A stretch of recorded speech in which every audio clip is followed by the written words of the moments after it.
Welcome to GGL news. ఆ ఆలయానికి ఆ భక్తుడు ఏమిచ్చారో తెలుసా? కర్నూలు జిల్లా మండల కేంద్రమైన గోనెగండ్లకు చెందిన ఫార్మసిస్ట్ కృష్ణకుమార్ అలియాస్ కిట్టు పెద్దమర్విడు గ్రామానికి వెళ్లే దారిలో ఉన్న శ్రీ రేణుకా ఎల్లమ్మ ఆలయానికి డమరుకం బహుకరించారు. ఆలయానికి బహుకరించక ముందు కృష్ణకుమార్ అలియాస్ కిట్టు కుటుంబ సభ్యులతో కలిసి డమరుకానికి ఆటోపై ఊరేగిస్తూ మేళతాళాలతో ఆలయానికి చేరుకున్నారు. ఈ సందర్భంగా కృష్ణకుమార్ అలియాస్ కిట్టు మాట్లాడుతూ గత 5 ఏళ్ల నుంచి ఆలయాలకు డమరుకాలు బహుకరిస్తున్నట్టు ఆయన తెలిపారు. గతంలో శ్రీ ఆంజనేయ స్వామి ఈశ్వరుని ఆలయానికి, శ్రీ లక్ష్మీ నరసింహస్వామి ఆలయానికి, నేడు ఎల్లమ్మ దేవాలయానికి బహుకరించడం ఎంతో ఆనందంగా ఉందన్నారు. ఈ కార్యక్రమంలో డాక్టర్ నాగేశ్వర్ రెడ్డి, దోమ నాగరాజు, దోమ నరసయ్య, ప్రదీప్ కుటుంబ సభ్యులు తదితరులు పాల్గొన్నారు.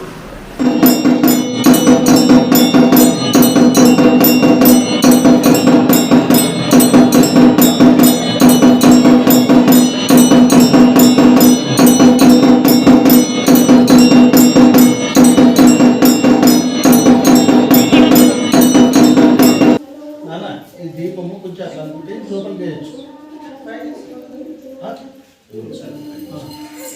అయితే ఓకే అబ్బా.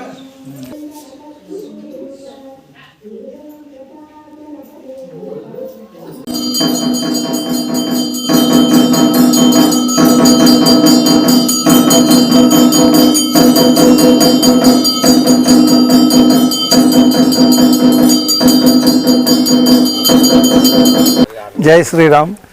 కృష్ణకుమారు నా పేరు.